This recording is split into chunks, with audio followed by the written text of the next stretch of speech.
ఈ కార్యక్రమాన్ని మీకు మనసు విప్పి చూపించాను. ఇదేదో రహస్యంగా జరిగే వ్యాపారం కాదు. ఏదైనా తండ్రి మహిమపరచబడాలి నా జీవితంలో నేను చేయవలసినవి. ఇంకా నేనేం చేయాలని తండ్రి అనుకుంటున్నాడో మీరు ప్రార్థించినట్టుగా, మా తండ్రి ఉండాలి, మా తండ్రి ఉన్నప్పుడే అన్నీ జరగాలి అని నా పిల్లలు ఈరోజు ప్రార్థిస్తున్నట్టుగా ఇలాంటి కార్యక్రమాలన్నీ చేయటానికి నేను సిద్ధపడుతున్నాను. మీరు ప్రార్థించండి, ఈ విషయాల్లో సహకరించండి. మీకు తెలిసిన వాళ్ళు కానీ ఎక్కువగా ఈ మీడియేటర్స్ ఎక్కువగా ఉంటారు ఇలాంటివన్నీ చేయటానికి. కొన్ని స్థలాలు అమ్మటానికి కానీ అద్దెలకు ఇవ్వటానికి కానీ అలాంటి వాళ్ళని పట్టుకున్న ప్రసన్న నెంబరు, జాన్సన్ అదే జీవన్ నెంబర్ ఉంది.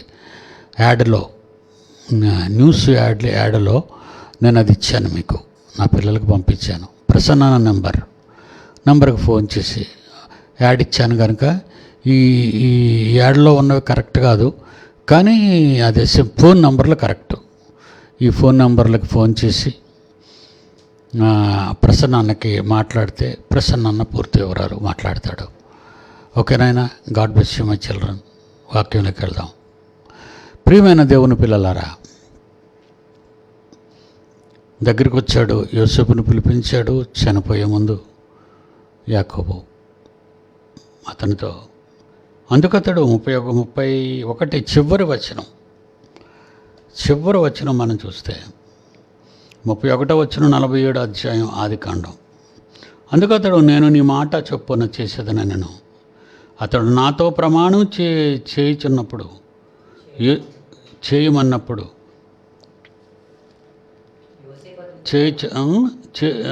చేయిస్తున్నప్పుడు నాతో ప్రమాణం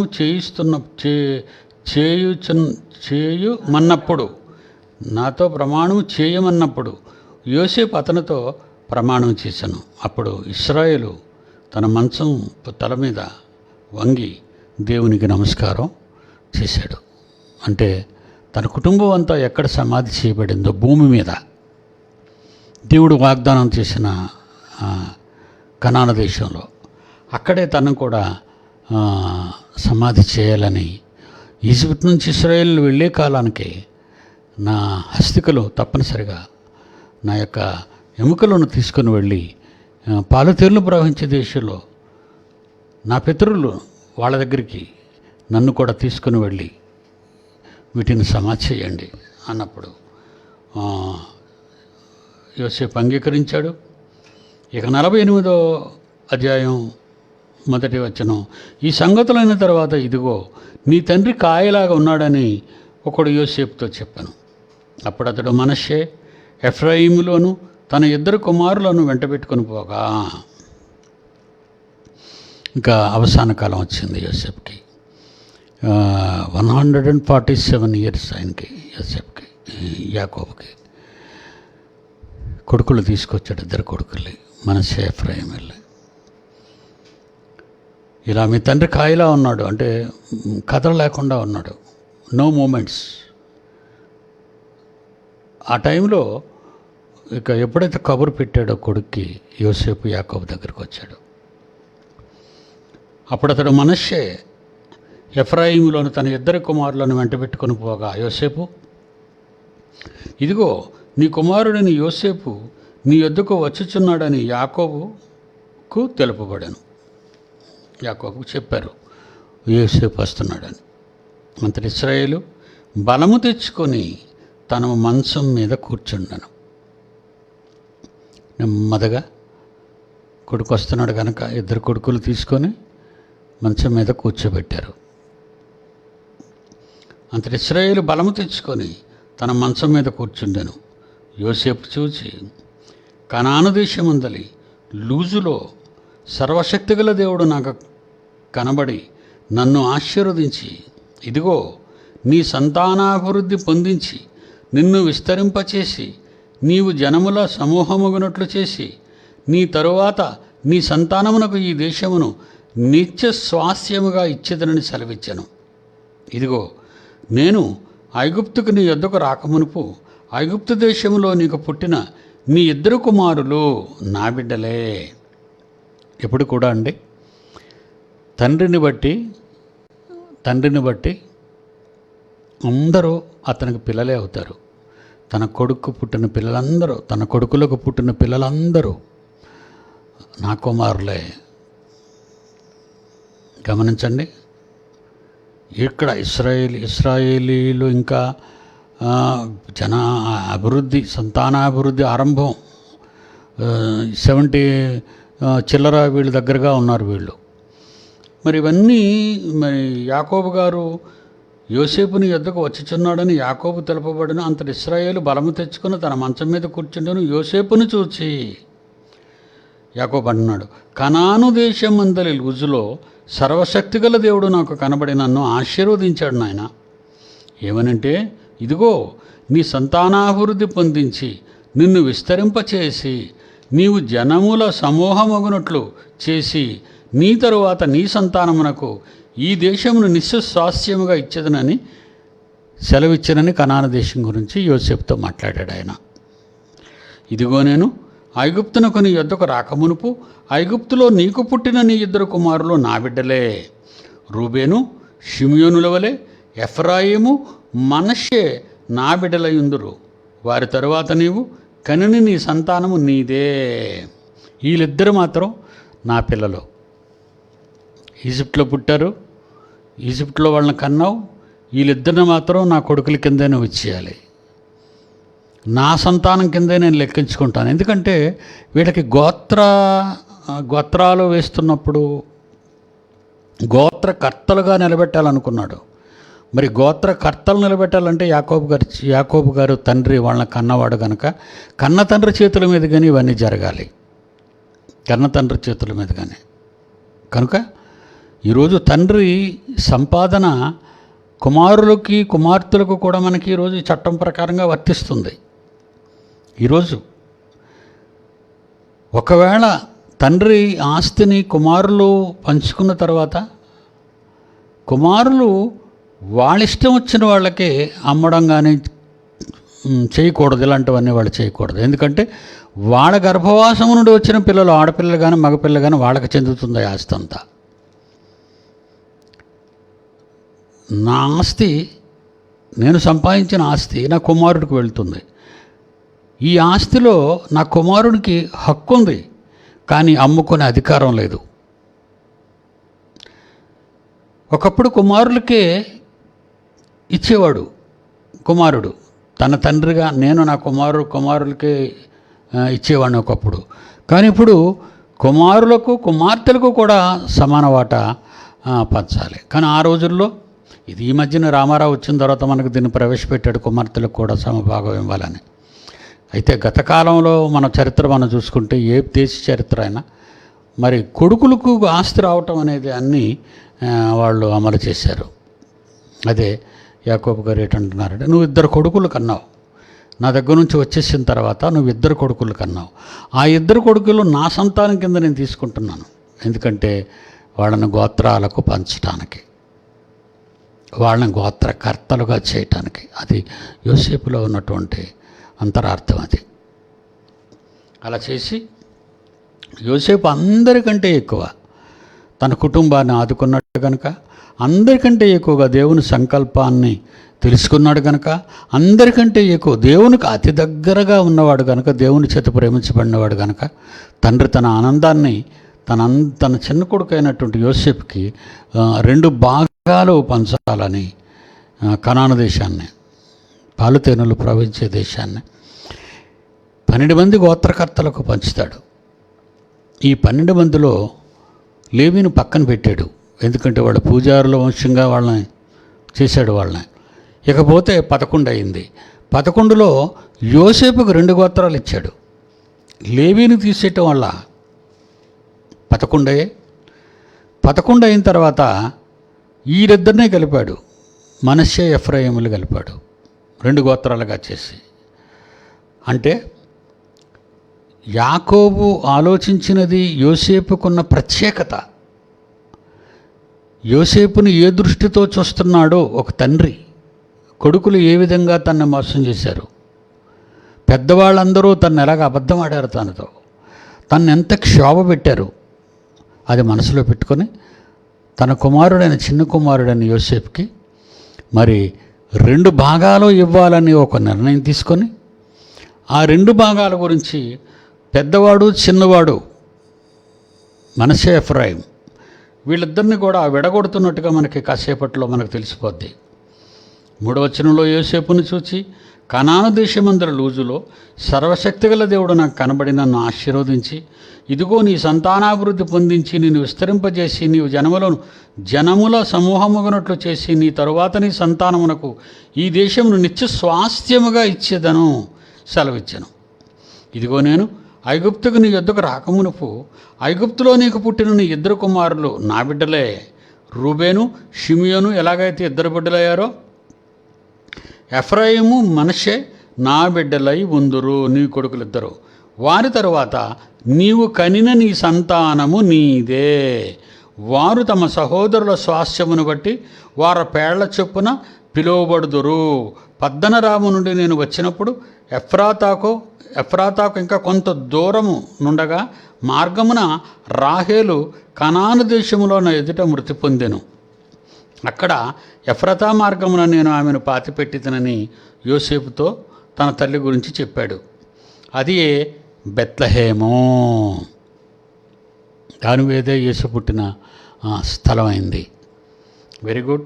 ఇశ్రాయేలు యోసేపు కుమారులను చూచి వీరెవరని అడగగా యోసేపు, వీరు నా కుమారులు, వీరిని ఈ దేశమందు దేవుడు నాకు అనుగ్రహించినని తన తండ్రితో చెప్పాను. అందుకతడు నేను వారిని దీవించుటకు నా దగ్గరకు వారిని తీసుకొని రమ్మనెను. ఇశ్రాయేలు కన్నులు వృద్ధాప్యము వలన మందముగా ఉండెను గనుక అతడు చూడలేకపోయాను. యోసేపు వారిని అతని దగ్గరకు తీసుకొని వచ్చినప్పుడు అతడు వారిని ముద్దు పెట్టుకొని కౌగిలించుకొనెను. ఇశ్రాయేలు యోసేపును చూచి, నీ ముఖము చూచెదనని నేను అనుకొనలేదు, కానీ నీ సంతానమును దేవుడు నాకు కనుపరిచి ఉన్నాడనగా యోసేపు అతని మోకాళ్ళ మధ్య నుండి వారిని తీసుకొని అతనికి సాష్టాంగ నమస్కారం చేశాను. తర్వాత యోసేపు ఇశ్రాయేలు ఎడమ చేతి తట్టున, అంటే యాకోబుకి ఎడమ చేతి తట్టున తన కుడి చేత ఎఫ్రాయిమును, గమనించండి, తరువాత 13వ వచనం, తరువాత యోసేపు ఇశ్రాయేలు ఎడమ చేత తట్టున తన కుడి చేత ఎఫ్రాయిమును, ఇశ్రాయేలు కుడి చేత తట్టు తన ఎడమ చేత్తో మనష్షేను పట్టుకొని వారిద్దరిని అతని యొద్దకు తీసుకొని వచ్చెను. మనష్షే పెద్దవాడైనందున ఇశ్రాయేలు తన చేతులు యుక్తిగా చాచి చిన్నవాడైన ఎఫ్రాయిము తల మీద తన కుడి చేతిని, మనష్షే తల మీద తన ఎడమ చేతిని ఉంచాను. అంటే చిన్నోడి మీద కుడి చేతిని పెట్టాడు, పెద్దోడి మీద ఎడమ చేతిని పెట్టాడు. మళ్ళా చదువుతాను. మనష్షే పెద్దవాడైనందున ఇశ్రాయేలు తన చేతులను యుక్తిగా చాచి చిన్నవాడైన ఎఫ్రాయిము తల మీద తన కుడి చేతిని, మనష్షే తల మీద తన ఎడమ చేతిని ఉంచెను. అతడు యోసేపును దీవించి, నా పితరులైన అబ్రహాము ఇస్సాకులు ఎవరి ఎదుట నడుచుచుండిరో ఆ దేవుడు నేను పుట్టినది మొదలుకొని నేటి వరకు ఎవడును నన్ను పోషించెను ఆ దేవుడు. 2 తరాలు దేవుని యొక్క కార్యక్రమాలని మరి నమ్మకముగా తాత తండ్రి నుంచి సేకరించినటువంటి ఆ మ్యాటర్ని జ్ఞాపకం ఉంచుకొని ఏం చెప్తున్నాడండి? యోసేపును దీవించి, నా పితరులైన అబ్రహాము ఇస్సాకులు ఎవని ఎదుట నడుచుచుండిరో ఆ దేవుడు నేను పుట్టినది మొదలుకొని నేటి వరకు ఎవరు నన్ను పోషించెనో ఆ దేవుడు, అనగా సమస్తమైన కీడులలో నుండి నన్ను తప్పించిన దూత ఈ పిల్లలను ఆశీర్వదించునుగాక. నా పేరును అబ్రహాము ఇస్సాకుల నా పితరుల పేరును వారికి పెట్టబడునుగాక. భూమి యందు వారు బహుగా విస్తరించుదురుగాక అని చెప్పాను. యోసేపు ఎఫ్రాయిము తల మీద తన తండ్రి కుడి చెయ్యి పెట్టుడు చూసినప్పుడు అది అతనికి ఇష్టము కాకపోయాను. పెద్ద కొడుకు వదిలేశాడు, చిన్న కొడుకు చెయ్యి పెట్టాడని. అయితే యాకోబుకి అన్నీ తెలుసు. భవిష్యత్తు తెలుసు నమ్మకాన్ని బట్టి, గతాన్ని తెలుసు అబ్రహాము దగ్గర నుంచి వీళ్ళ వంశం గురించి. అబ్రహాముని దేవుడు ఎలా చూశాడు, ఇస్సాకుని దేవుడు ఎలా చూశాడు, వాళ్ళకి ఏం వాగ్దానాలు చేశాడు, అవన్నీ ఆ మెమరీస్లో ఆయన పెట్టుకున్నాడు. అవి పెట్టుకోవటం వలన ఎఫ్రాయిం గురించి అతనికి ఏదో ఆలోచన ఉంది. యోసేపు ఎఫ్రాయిము తల మీద తన తండ్రి కుడి చెయ్యి పెట్టుడు చూచినప్పుడు అది అతనికి ఇష్టము కాకపోయిన కనుక అతడు మనస్సే తల మీద పెట్టించవలెనని తన తండ్రి చెయ్యి ఎఫ్రాయిము తల మీద నుండి ఎత్తి, నా తండ్రి అట్లు కాదు, ఇతడే పెద్దవాడు, నీ కుడి చెయ్యి ఇతని తల మీద పెట్టమని చెప్పాను. అయినను అతని తండ్రి ఒప్పక, అది నాకు తెలియను.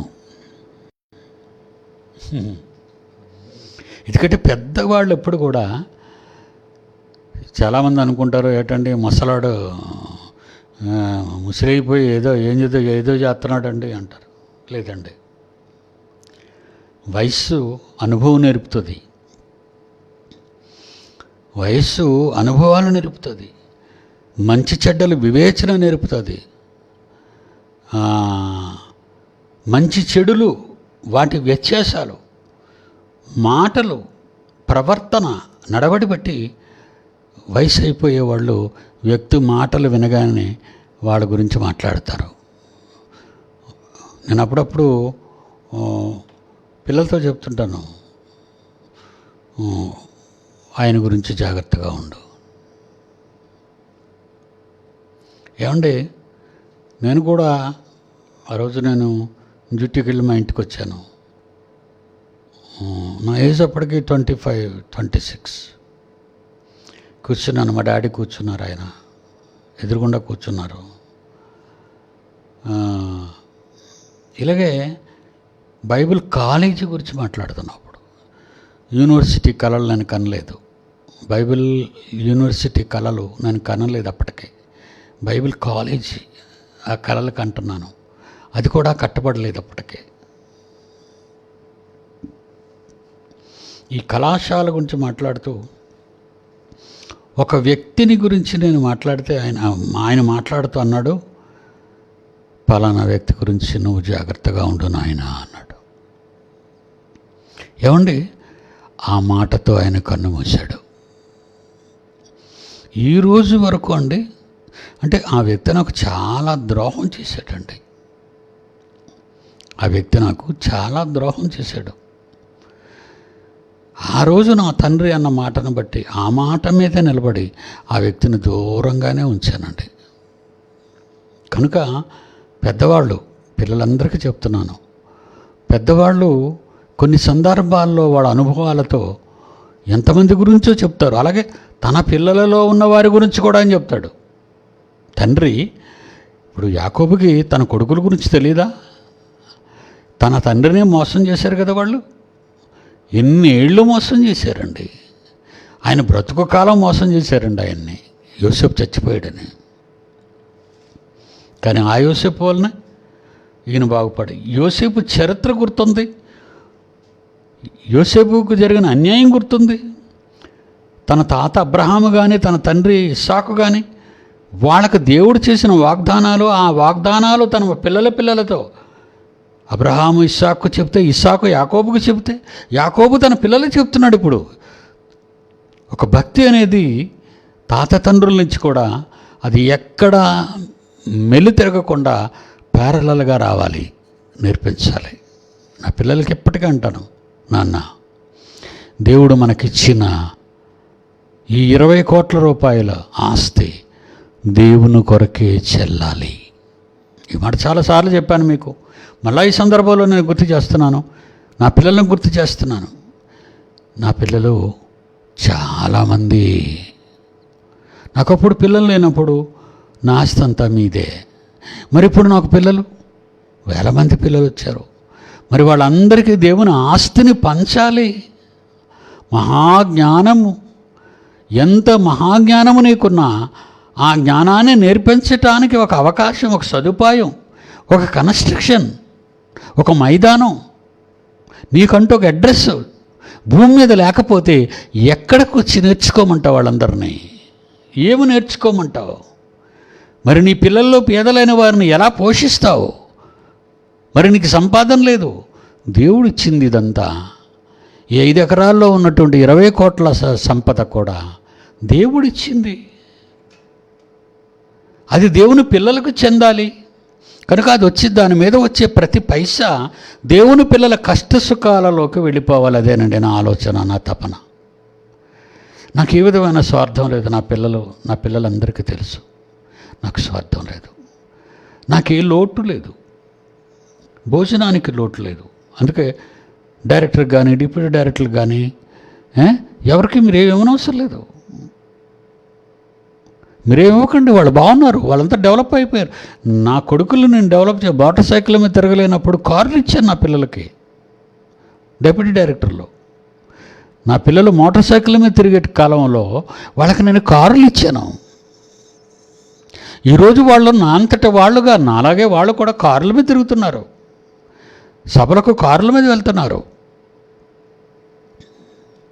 ఒకప్పుడు ప్రసన్నబాబు చెప్పాడు, రాజమండ్రిలో ఒక రోడ్డు పక్కన, ఒక కాలువ పక్కన అక్కడ పడుకున్న రోడ్డు ప్రక్కనే మార్నింగ్ 3 o'clock బస్ అంటే. ఎందుకంటే ఒక టీముగా బయలుదేరాం. అదేవిధంగా ఈ శ్రీకాకుళం సైడ్ వెళ్ళేటప్పుడు అక్కడ మాకు వాళ్ళు విడిదివ్వలేదు. అప్పుడు ఒక పశువుల పశువుల పాక, ఒక బెడ్షీట్ ఇవ్వలేదు. అప్పుడు మేము ఆ గడ్డి, పశువులు వేసే గడ్డి అంతా లాక్కొని ఆ గడ్డి మీద పడుకున్నాం రాత్రంతా. నేను కూడా ఎన్నో కష్టాల్లో నుంచి పైకి వచ్చిన వాడిని, ఎన్నో శ్రమలలో నుంచి పైకి వచ్చిన వాడిని, ఎన్నో బాధలలో నుంచి, పస్తులలో నుంచి, బట్టలు లేక, భోజనం లేక ఎన్నో కష్టాలు అనుభవించాను దేవుని కోసం. ఈరోజు అంతటా వాడినయ్యాను. మరి నా పిల్లలు నాలా కాకూడదు. నా పిల్లలకి నేను అన్నం పెట్టాలి. ప్రతి తండ్రి తన కొడుకు, తనకున్న పిల్లలు 2, 3 గురించి ఆలోచిస్తాడు. ప్రతి తండ్రి తన పిల్లల కష్టాల గురించి ఆలోచిస్తాడు. మరి నేను కూడా, నా పిల్లలు చాలామంది, కానీ నా దేవుడు గొప్పవాడు. నా పిల్లలకి ఇవ్వాలి, నా పిల్లలకు పంచాలి, వారి ఆకలి తీర్చాలి. అందుకోసం ఈ కార్యక్రమాన్ని తలపెట్టాను. కనుక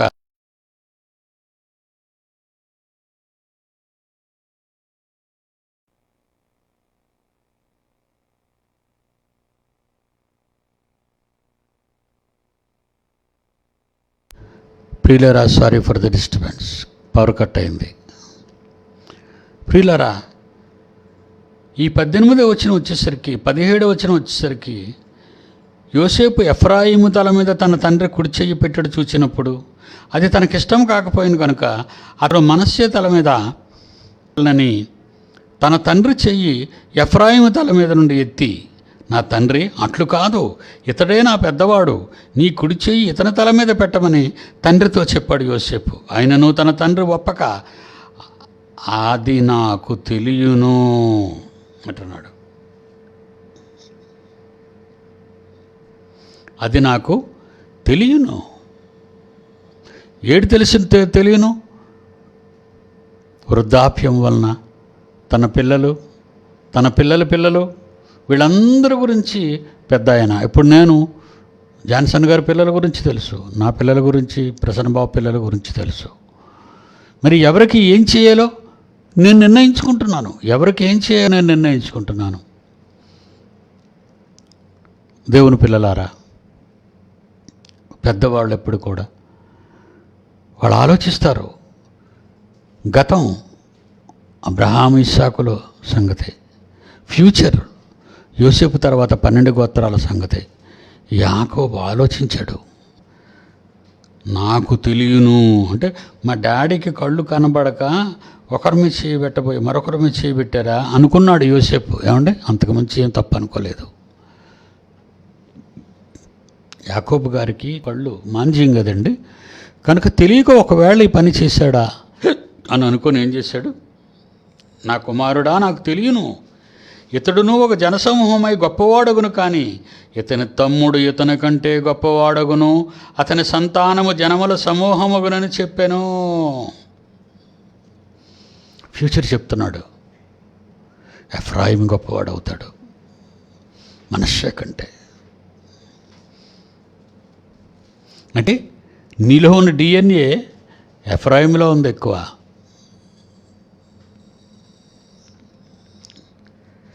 ఆ దినమందు అతడు వారిని దీవించి, ఎఫ్రాయిము వలెను మనష్షే వలెను దేవుడు నిన్ను చేయునుగాకని ఇశ్రాయేలీలు నీ పేరు చెప్పి దీవించెదరని, అలాగూ అతడు మనష్షే కంటే ఎఫ్రాయిమును ముందుగా ఉంచాను.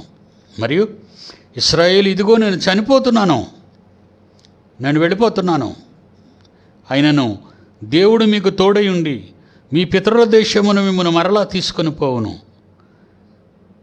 నేను నీ సహోదరుల కంటే నీకు ఒక భాగం ఎక్కువగా ఇచ్చితిని, అది నా కత్తితోనూ నా వింటితోనూ అమోరీల చేతుల నుండి తీసుకుంటున్నాను యోసేపుతో చెప్పిన. అప్పుడు యోసేపుకి చెప్పాడు, నాకెందుకు ఈ స్పెషల్ పవర్ ఇచ్చానో నీ కొడుకు కంటే, నేను యుద్ధం చేశాను.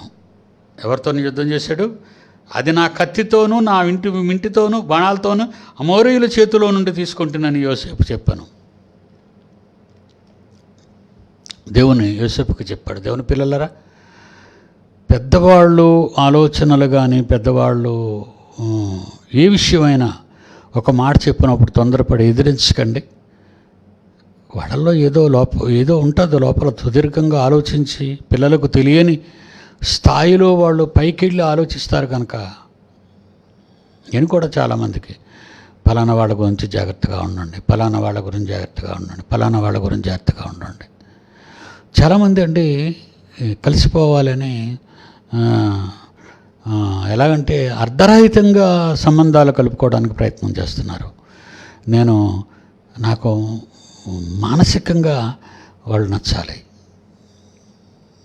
ఏదో అవసరానికి డాడీ పొజిషన్ ఇప్పుడు బాగుంది, ఇప్పుడు మనం డాడీ దగ్గరికి వెళదాం అనే ఆలోచనతో ఉన్నారా? లేదు. మనం విడిపోవటం వల్ల చాలా కష్టాలు అనుభవించాం, దేవునికి దూరం అయ్యాం. కనుక మనం దేవునికి దగ్గరగా ఉండాలంటే మన డాడీ ఒక్కడే మన దేవుని వైపు నడిపించేవాడని అలా మన కోసం ఆలోచించి ఒక నిర్ణయానికి వచ్చాడా? ఇది నేను ఆలోచిస్తానండి. కనుక ప్రతి వాళ్ళని క్షమిద్దాం, కానీ కలిసి పని చేయటంలో వంశాభివృద్ధి, ఏమండి, ఆర్థికాభివృద్ధి, వర్క్ అభివృద్ధి, ఈ అభివృద్ధులన్నీ కూడా నిరాటంకంగా సాగుతాయా? ఒకప్పుడు ఆటంకంగా ఉన్న వ్యక్తి ఇప్పుడు మరలా లోన ప్రవేశించి మళ్ళా దేనికైనా అంతరాయాలు కలిగిస్తారని రీఎంట్రీ ఇచ్చిన వాళ్ళందరి గురించి నేను ఆలోచిస్తాను. ఇందులో నాకు వాళ్ళంటే కోపం లేదు, ద్వేషం లేదు. ఎందుకంటే ఈ వయసుకు వచ్చేసరికి నాకు ఎవరు ఎలాంటి వాళ్ళు అర్థమైపోయింది. ఒకప్పుడు నా దగ్గర ఉన్నవాళ్ళు, ఒకప్పుడు నాతో ఉన్నవారు, ఆయా కాలాల్లో నన్ను విడిచి వెళ్ళిపోయిన వారు ఈ కాలంలో వాడు రావాలనుకునే వాళ్ళల్లో ఉన్నప్పుడు ఆలోచించడం. నా పిల్లలు ఫోన్ చేస్తారు, డాడీ పలానా వాళ్ళు రావడానికి ఇష్టపడుతున్నారు, మీరు ఇష్టపడి డేట్ ఇస్తే వాళ్ళు నన్ను తీసుకొస్తున్నారు, మీ దగ్గర మాట్లాడించండి. Welcome my son, welcome. వాడు తీసుకురావద్దు అని నేను అన్నాను. ఎందుకంటే వాళ్ళు ఏ రకంగా వెళ్ళిపోయారు, ఏ ఆలోచనతో వాళ్ళు విడిపోయారు, ఎవరి మాటలు విని వాళ్ళు డ్యామేజ్ అయ్యారు, అవన్నీ ఆలోచిస్తాను నేను ఒక తండ్రిగా. కనుక పెద్దవాళ్ళు చెప్పినప్పుడు పెద్దవాళ్ళ మాటలను గౌరవించండి. వాళ్ళు చెడు చెప్తే గౌరవించమని నేను అంటలేదు.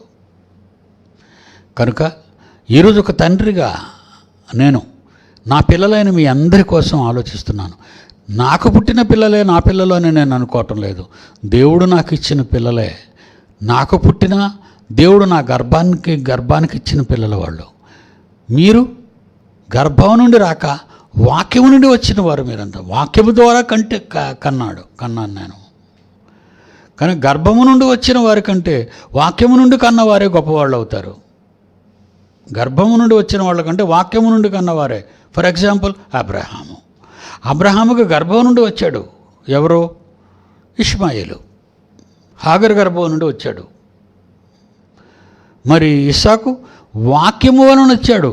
రేపటికి నీ భార్య శారా కొడుకును కంటుంది, మీదటి కాలానికి వస్తాను అంటే వాక్యము ద్వారా పుట్టినవాడు.